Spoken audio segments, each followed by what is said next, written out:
बुलेटिनच्या सुरुवातीलाच बातमी राजकीय गोटातून। मुंबईत आज मनसेचा महत्त्वाचा मेळावा पार पडतोय। गोरेगावच्या नेस्को सेंटर इथे सकाळी 10 वाजता हा मेळावा पार पडणार आहे। मनसे नेते, गटप्रमुख, उपशाखाध्यक्ष आणि त्याचबरोबर मुंबईतील महत्त्वाचे पदाधिकारी या मेळाव्यासाठी उपस्थित राहणार आहेत। मतदार यादीतील घोळ, दुबार मतदान आणि त्याचबरोबर निवडणूक यंत्रणेसंदर्भात सतर्क राहण्याच्या दृष्टीने मनसे अध्यक्ष राज ठाकरे हे मनसेच्या पदाधिकाऱ्यांसोबत संवाद साधत मार्गदर्शन करणार आहेत। तर मुंबईच्या गोरेगावच्या नेस्को सेंटरमध्ये हा मेळावा पार पडतोय। अधिक माहिती घेऊयात आमचे प्रतिनिधी देवेंद्र कोल्हटकर यांच्याकडून। देवेंद्र, अतिशय महत्त्वाचा हा मेळावा असेल मनसेचा आणि ठाकरे बंधूंच्या युतीच्या चर्चांच्या पार्श्वभूमीवर किती महत्त्वाचा हा मेळावा असेल?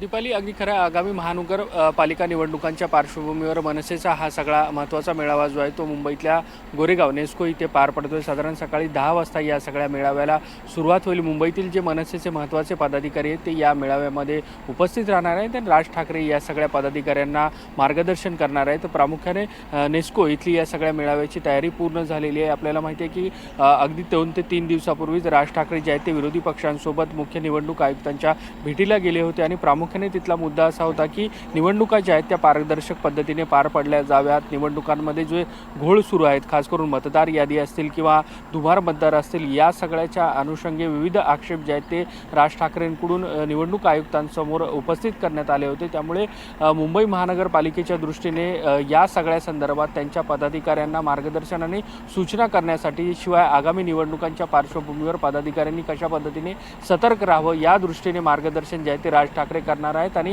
गोरेगावच्या नेस्को इथे हा सगळा मेळावा पार पडणार आहे। मुंबईतील जे मनसेचे महानगर प्रदेश मतदार यादी प्रमुख आहेत, गटप्रमुख आहेत, उपाध्यक्ष आहेत, त्यांचा प्रामुख्याने हा मेळावा आहे। कारण ही जी खालच्या जमिनी स्तरावरची जी फळी आहे त्यांना निवडणुकांच्या अनुषंगे जे मार्गदर्शन आहे ते आज प्रामुख्याने राज ठाकरे यांच्या उपस्थितीमध्ये केले जाणार आहे। त्यासोबत दोन्ही ठाकरे बंधू एकत्र तर आलेले आहेत, त्यांची राजकीय युती देखील जवळपास निश्चित मानली जाते।